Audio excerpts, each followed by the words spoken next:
Before I start, let me ask you to do something for me.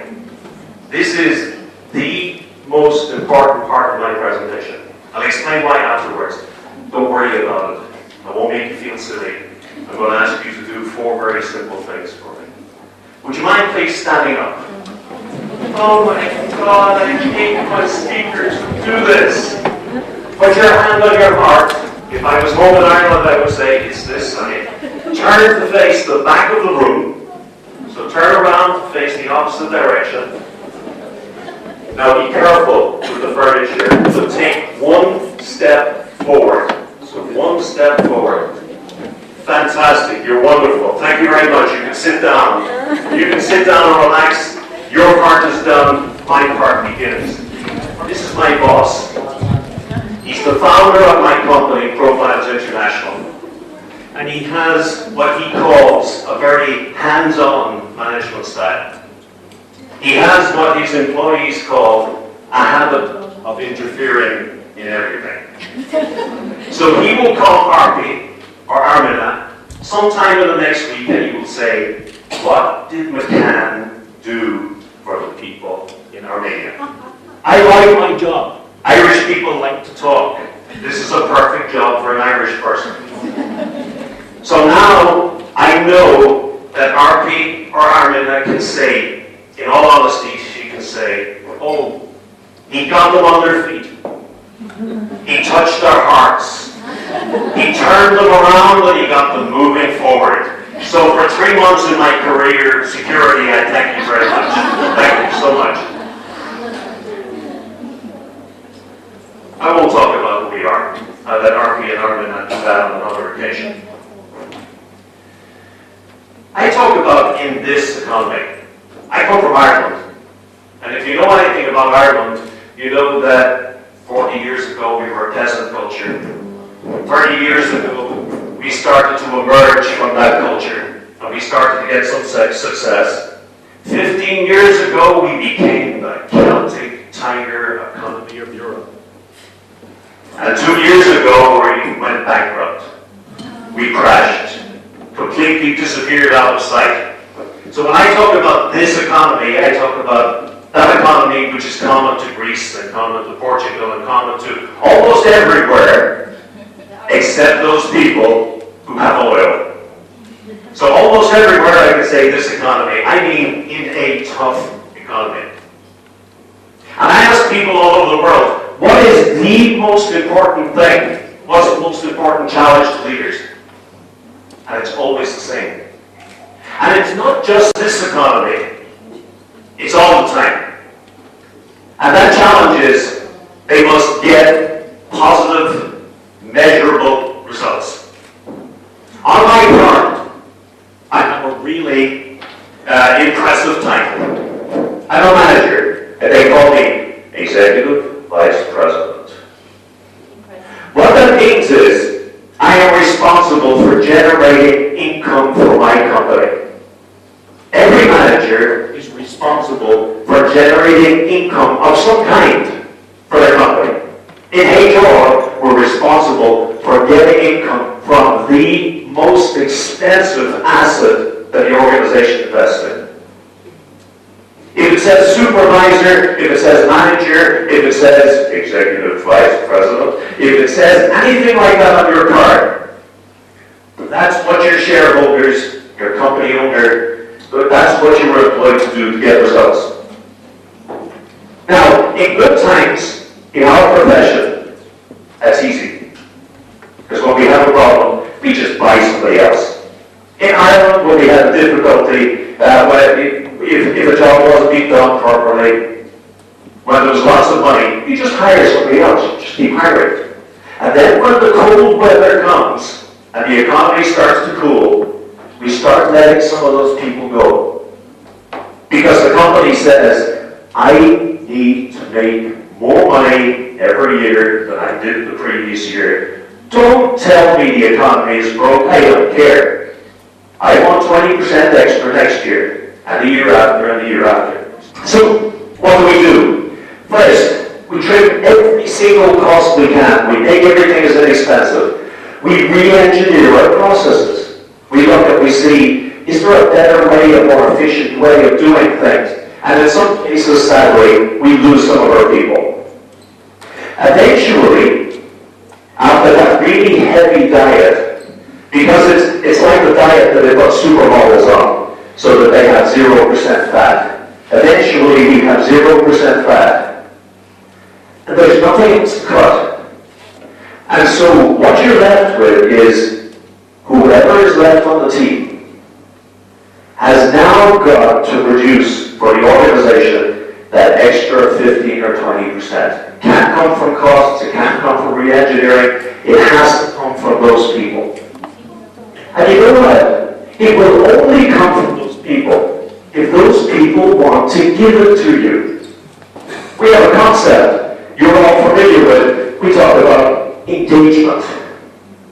And engagement is a very fancy word for describing that people are describing or defining a situation where people want to give the organization the results the organization needs from them. And when you get to the point where you need to get that extra 15 or 20% profitability or productivity from the people that work for you, well then your most important mission is to figure out, how do I make them want to give me that extra performance and productivity? How do I engage them? Now, I'm not going to talk about engagement except in passing, but so that we're all on the same page. Let's make sure that we all understand engagement is the same thing. For me, the most important word here is discretionary. Discretionary effort is that little bit of extra effort, time, energy that an employee gives if they care about helping you to get the results you want to get. Discretionary effort is what you give if you stay after 5:30, if you stay till 6:30 working. It's effort that we as employers do not have a right to. We get it as a gift at the discretion of the people that work for us. And our job as leaders is to make people want to contribute that to engagement. And the reason we want to do that is because it works financially. There's 15 years of research into engagement. Here's the bottom line. If you have a company full of people who want to work as hard as they can for the organization, you get better results. This was one study of 90,000 people right across the world. Companies who had highly engaged workforces who wanted the company to be successful, achieved 51% more operating income, 39% more earnings per share than those with companies who didn't. Engagement works. Of course it works. And that's why you've read the books, and you've read the articles, and you probably, some of you, undertake an engagement project in your organization. In my experience, most engagement projects, they revolve around making sure people have friends in the work environment. They fit in their team. They have flexible working hours. They have flexible remuneration. They have nice social affairs and so on and so forth. But what I want to do with you is move back one step before you do all that and say, what is it that makes a person engageable? Because if you start with somebody who cannot be engaged, I don't care what color you paint the walls. It doesn't matter how flexible the environment is. It doesn't matter how much they like the people to work for. They will not give you their discretionary effort. Two things make a person engageable. The first thing, and Martin made reference to it this morning. He said, people have got to be doing jobs that fit them inside, fit who they are. Let me warn you. Here's a quick 20-second advertisement. That's what our company does. We help people to fit the right person in the job. And by fit, I mean, when you put somebody in a job, sure, they don't have the qualifications, but that's just a start.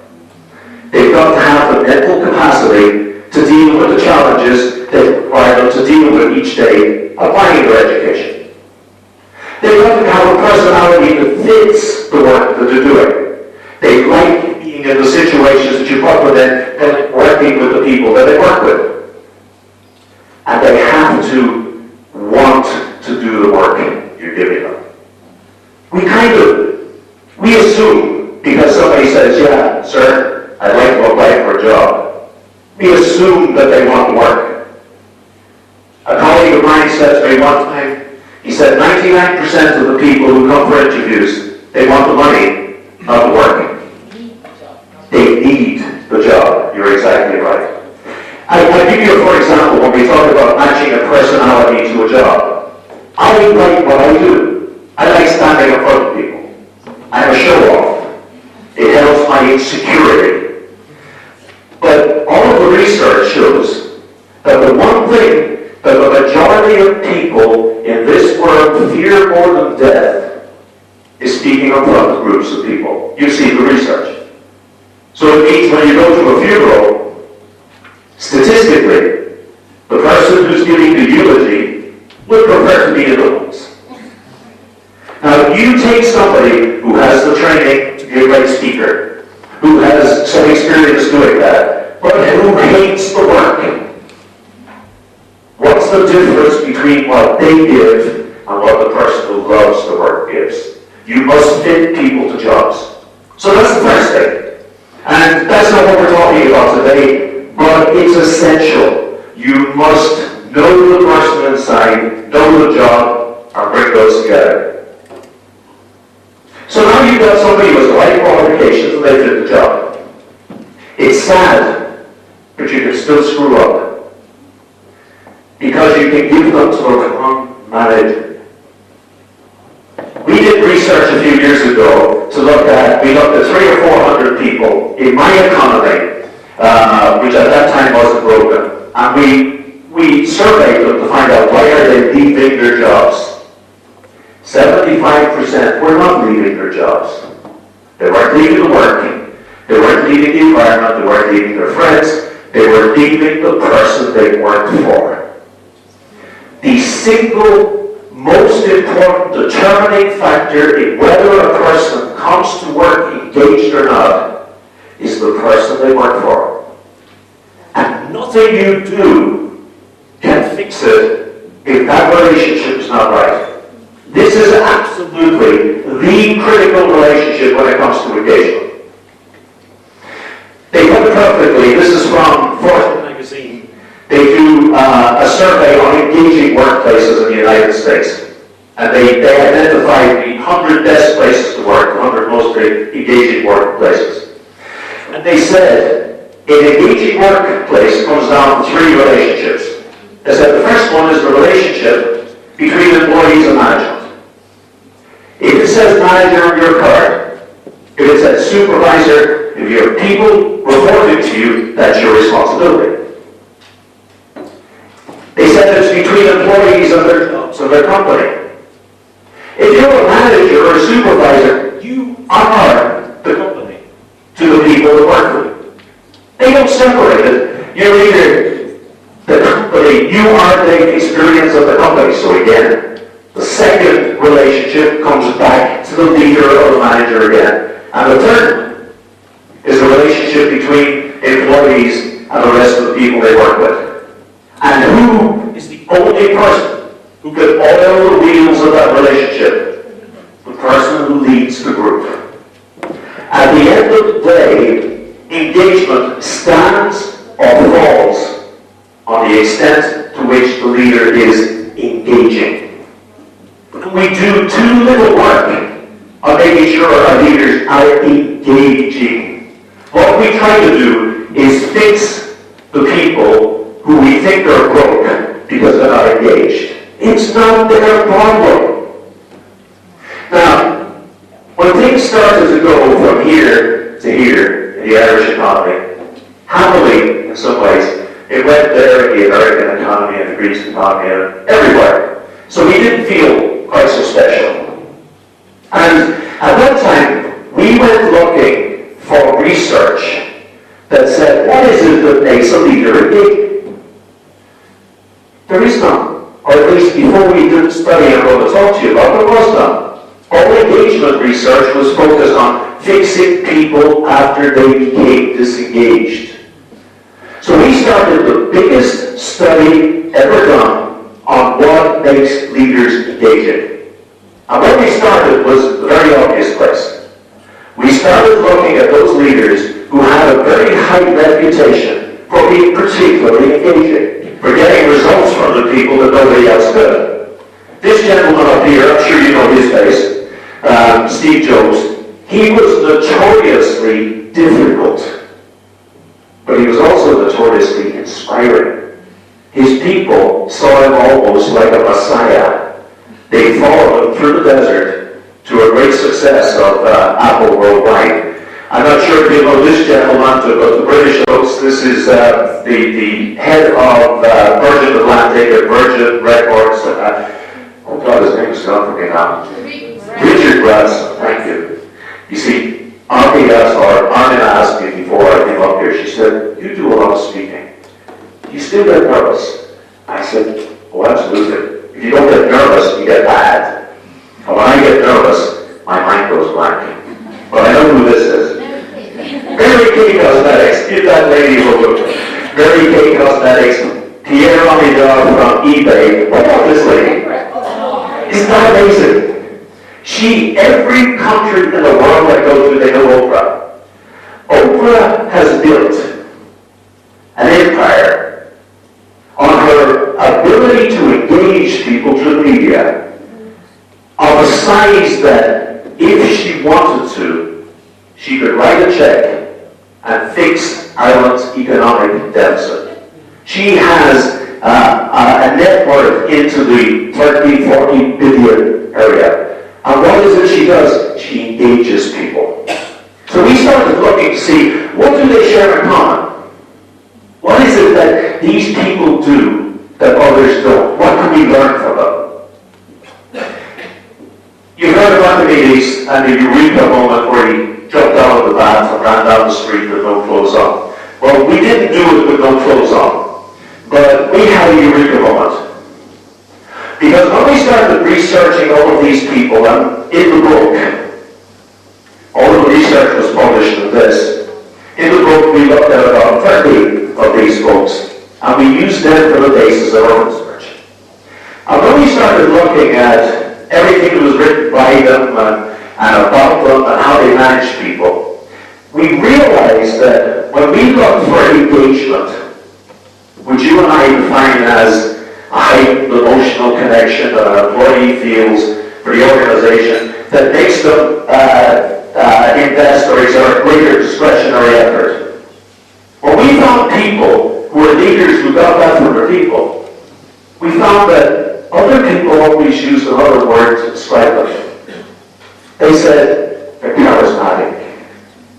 They talk about all of these people as being charismatic. A magical word with a 2,000-year history. And so we started investigating what is this connection, and look at the definitions. And what you realize is that engagement is what you get from people. When they work for a person who has what we call charisma in the everyday sense.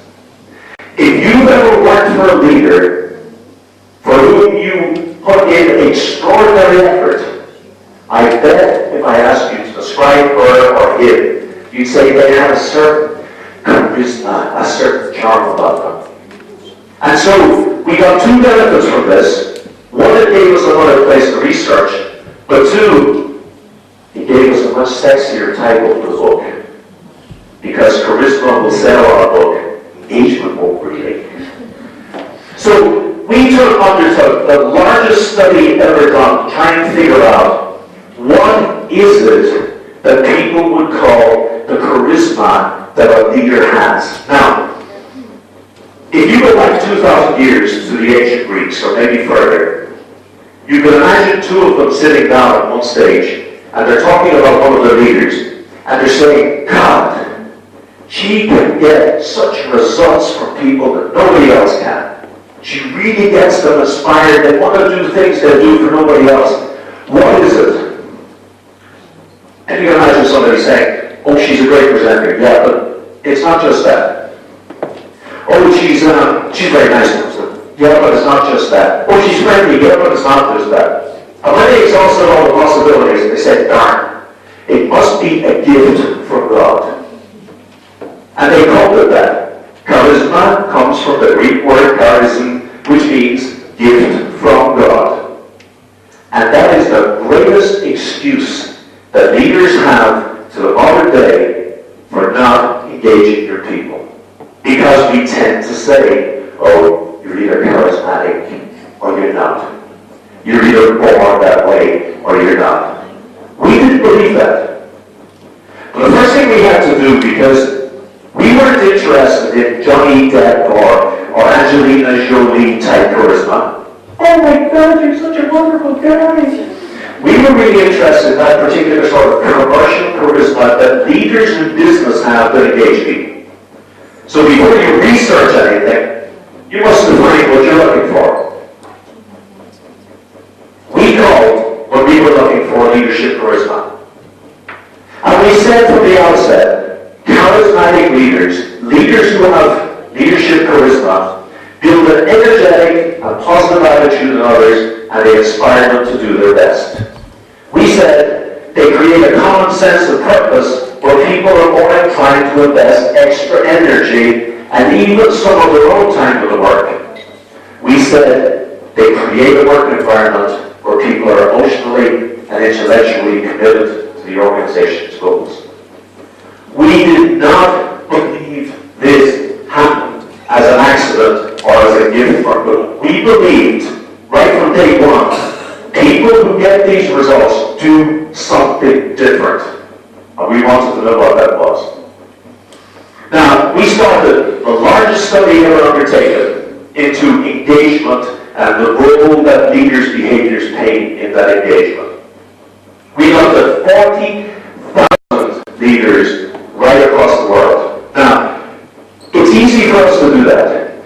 We have a system. Let me give you a few minutes and explain this because it's important to understanding the research. We have a system called Checkpoint. It's a leadership competency system. And it has, over the last 30 years, been developed as an expression of 70 very specific behaviors that our research show successful, productive leaders have as part of the way they deal with people, and that those who are not successful don't have. And it's a 360-degree feedback system. It's very simple. 70 very, you look at the 70 competencies and just say, this is easy. Because one of them, for example, is keeps promises. Hey, I can do that. No problem. And we ask people, we say, hey, Martins, to what extent do you keep promises? Oh, 5, I do it all the time. 4, most of the time. 3, some of the time. 2, hardly ever. And 1, I've never kept a promise in my life. And when you look at these 70, you think, they're easy, because there's another one, not easy for Irish people, that says, listens carefully without interrupting. Irish people can breathe through their ears, and that's because as soon as you stop talking, you get one chance to talk with an Irish person. As soon as you stop talking, we start. Because we can breathe through our ears, we don't have to breathe again, and we just keep going. We're not good listeners. So, we have these 70 behaviors. And all we use that for is giving a person a snapshot that says, here's what the people that work for you look like. Here's what the people that work with you think you look like. Here's what your boss thinks you look like. In the 18 months period from the end of 2000, or middle of 2009 through to the end of 2010, we put 40,000 leaders through that. And we added one extra question. We said, you're about to tell us what you think of Deiric. Here's what we call leadership charisma. To what extent does that describe Deiric? Oh, 5, he could walk on water. 4, he's pretty good, he inspires me most of the time. 3, I've seen him charismatic, I've seen him inspired, but he's average. 2, I saw it once. And 1, he's charismatically bypassed. He's the most uninspiring creature on this earth. 40,000 people we asked. So now we had, for 40,000 people, sets of responses that said charisma 5, 4, 3, 2, 1, 70 behaviors 5, 4, 3, 2, 1. And we were able to look at the people who scored 4s and 5s. And what we found was they did things differently. There were a little more than 20 behaviors that were typical of all the 4s and 5s that were particularly missing in the 1s and the 2s and the 3s. Because, here's in English, maybe it's in Armenian as well, but they say in English, love is what love does. It's not a noun, it's a verb. So you've got to show your love, you've got to act your love. Charismatic and engaging leadership is what charismatic and engaging leadership does. It doesn't happen by accident. It doesn't happen because you're pretty. It happens because you do something different. And we identified 20 plus specific behaviors. What that told us was, and this is good news, the difference between an engaging leader and a non-engaging leader is what she or he does. And that means, if we care enough, we can develop the leading behaviors that will make us more charismatic and engaging than we were before. Now, can we all become Stephen Jobs and Richard Branson's, I remember them, thank you, and Mary Kay's and so on and so forth? We don't have to.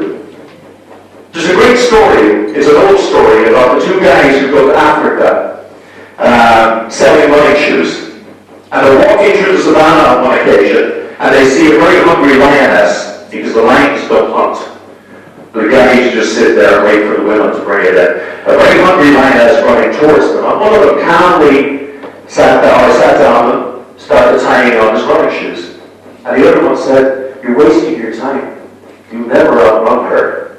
He said, "I don't have to outrun her, I just have to outrun you." In a game of engagement, you don't have to outrun everybody. You just have to be that fraction better, and you rise above. A small amount of impact on people has an enormous impact on the bottom line. And that's why, if the book is all about how do you become a more charismatic leader, you'd probably be puzzled when I say, nobody has charisma. This is a really important point. What the research shows very, very clearly is charisma is what people say you have when they like the things you say to them, when they like the way you deal with them, and they like the way you treat them.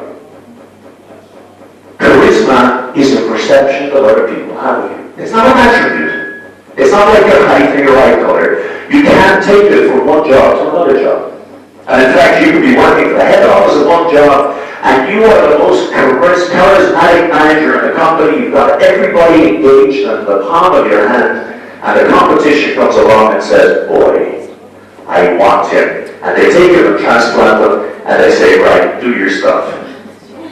Different people, no relationships, no experience, etc., etc. The charisma has to be earned. And it is earned through the way we interrelate with people. And that's critical. It means that, sadly, we never get to a point where you have a certificate that says you are a charismatic leader. It's a journey. It is really not a destination. Now, I'm going to share with you 6 of the groups of behaviors that our statistics show have the most impact upon people in engaging them. But before I do that, I want to share with you 2 insights that we got from research. And if you forget everything else that I say this morning, but you remember these 2 simple insights, they will give you a complete arms around the key messages of that book. So let me share those two insights. And these are really, these encapsulate the essence of what leadership is. The first one is called with them, and the second one, the charismatic equation. Now, how many people are familiar with this acronym? Yeah, it's an American acronym, I think, and it stands for What's in it for me. I'm going to sound cynical, but let me say that 99% of the actions that you and I and everybody else in the world take, we take for personal self-interest. Inspired by nothing else. Even the most charitable, altruistic, nice person in the world who cannot do enough for other people is doing it really in their self-interest.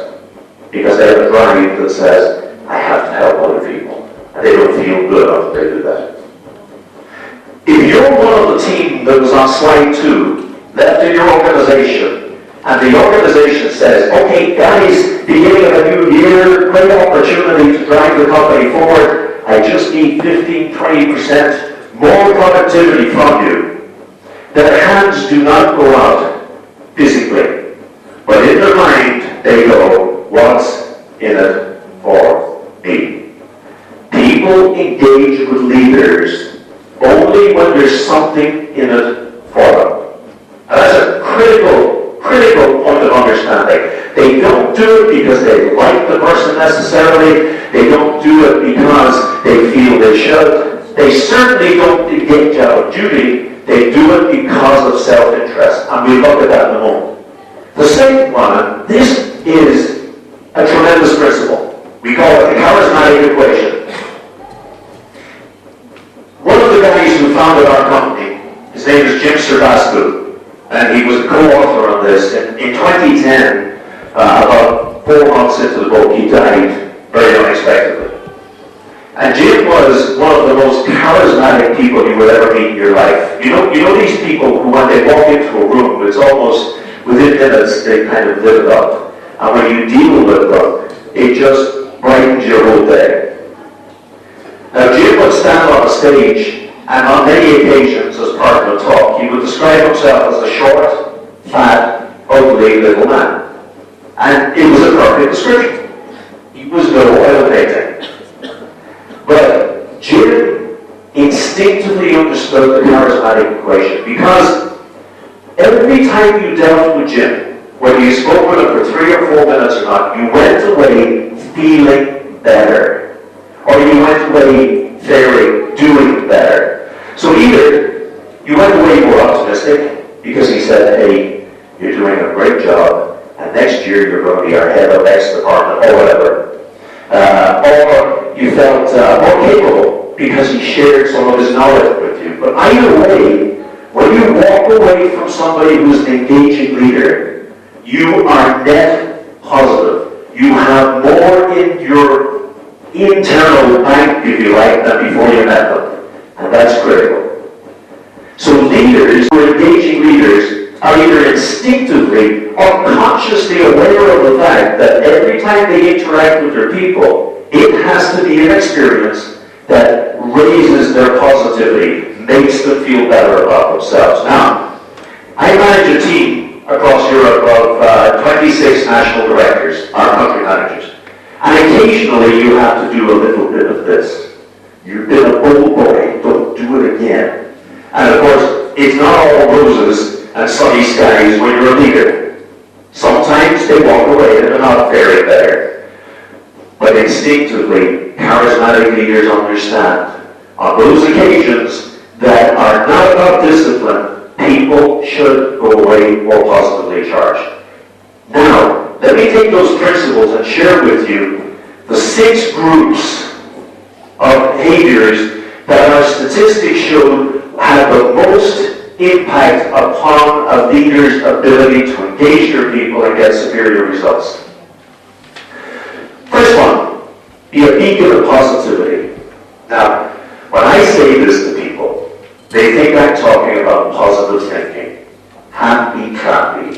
Don't worry, be happy, and all this sort of, yeah, the sky is falling and our economy is falling apart, but let's put a big smile on and everything will be better. That's not what I mean.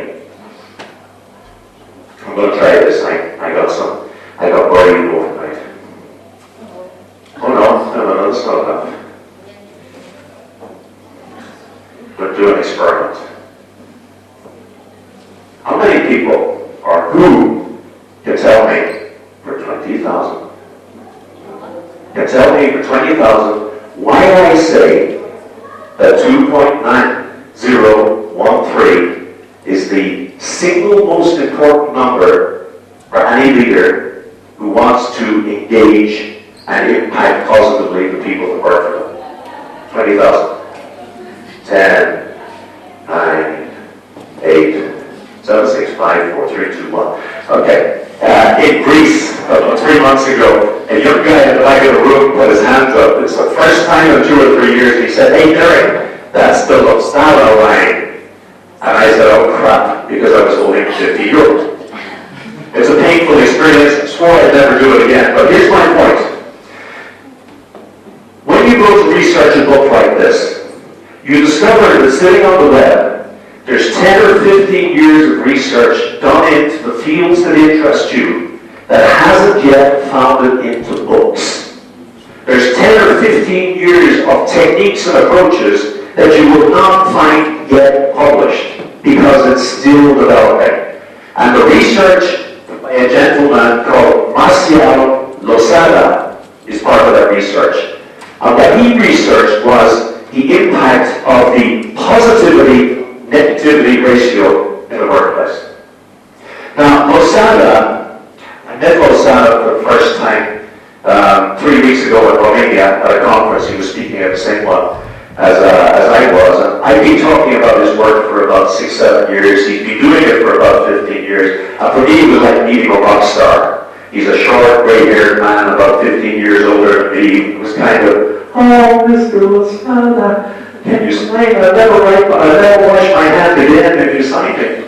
And what his research looked at, he's an Argentinian, and he worked in the copper and tin mines in Argentina. Now, I don't know what it's like in Armenia or in mines, but let me tell you, industrial religions, human relations or business relationships between employees and management in mines does not tend to be the most positive. And what Losada showed from 15 years of research is that if you change the ratio of positive to negative experiences in the workplace, you dramatically impact the extent to which people are engaged and the results that they achieved. And here's what his magic number was. 2.9013 to 1.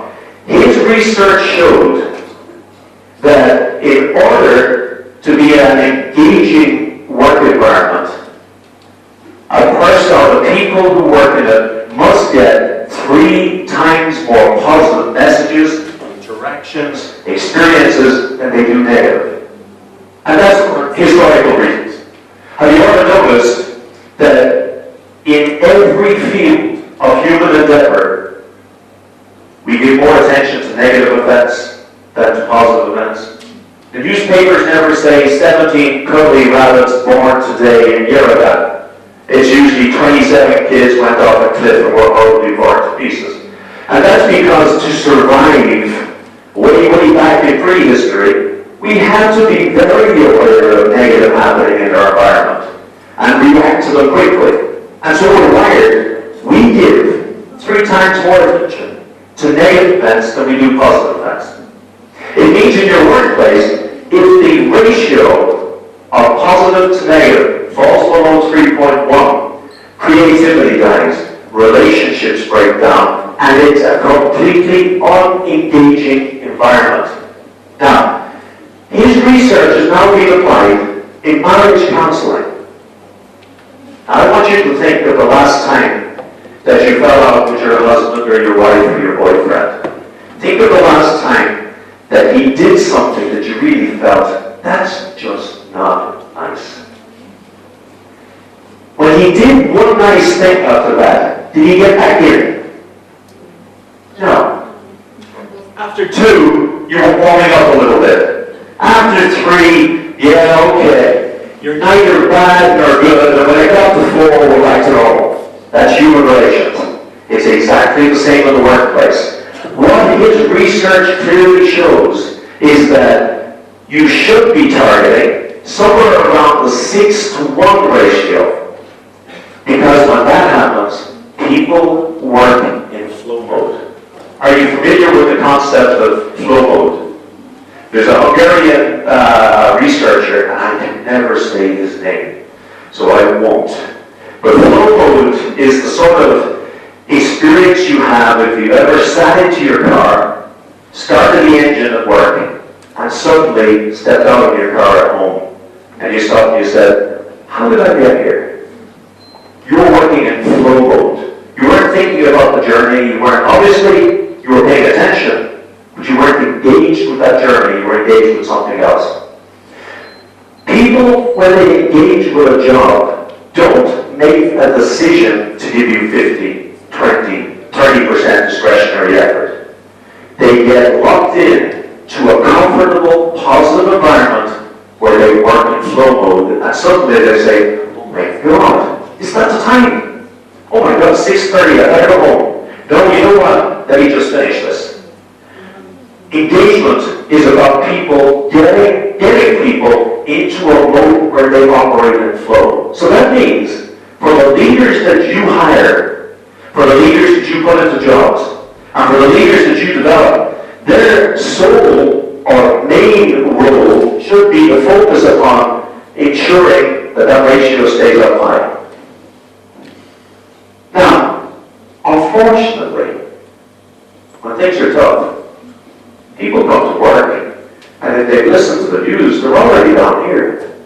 So even before they get to work, you've got your work cut out of your leader. You have to be raising them up that continuum. Now, you don't do that with positive thinking and let's smile at one another and just all be buddies. It's all about the way you interact with them. And what our research showed was, when you apply the behaviors that we tend to say constitute engaging leadership in common, you drive that positivity-negativity ratio in the right direction. So how do you do that? Here's the first one. The first set of behaviors, in fact, I said I'm going to share with you, let me just go back. I said I'm going to share, oh my God, I went back a long way. I said I'm going to share with you 6 behaviors. And I said to you, these are the ones that have the most impact statistically on engaging people. In actual fact, for the narrative, for the story, I have put the second most engaging one first. In actual fact, communication is responsible for 40% of the impact that a leader has in engaging your people. If a leader can master certain elements of communication, they are 40% of the way towards being an engaging and charismatic leader. And so for people like yourself who are bringing in new leaders or trying to develop young leaders, and you want to know where to spend your money on the communication side of things. Now, I don't mean this sort of communication in front of groups of people. The research said that worked and that was important, but where it really matters is one-on-one. It's how you interact with people. And the thing that came out most strongly is employees do not want to go to a leader and come away feeling worse than when they met them. They want to have upbeat, positive messages. They want to be told the things they're doing well. They want to know about positive possibilities. They don't care if your personal life is falling apart. They don't want to know. They want to be recharged. And one of the ways you can recharge them, the greatest single positive thing you can do for anybody is listen to them. Now, in my Dale Carnegie course, they taught me how to listen. And they taught me so well that I can fake it perfectly. So when the kids were younger and I go home, they would think I was listening to them because I do things like, oh, so what you mean is that correct? Yeah. I wasn't even there. I was somewhere back at work. I mean, really, really listening. And if you've ever had the experience of somebody listening to you and you know from them, you can almost smell from them that they're listening to you, it's the single most positive thing you can do for them. It affirms their importance. You ask them for ideas and suggestions, oh my God, you make them 10 feet tall. And this does not cost a cent. Any leader can decide to make this part of the way they do things. They don't even need training most of the time. Now, the techniques and the way you go about it, the way you build it in, we talk about that in the book. I don't have time to go into it in detail, but you know what? I bet as you look at it, you can work it out without looking at that book. This is not rocket science. And remember, this is 40% of the engaging impact that engaging leaders have upon people is just this. That's phenomenal. Costs nothing. They know how to do it. There's no technical skills. Do you know the only thing that's missing on the part of leaders who don't do this is the will to do this. And the reason there's no will is because they're so darn busy. And they think that what they're doing is more important than doing this. If you show them the connection between engagement and the behaviors that we're talking about here and the bottom line, then they have a rationale for wanting to do this. The only barrier is that they need to want it.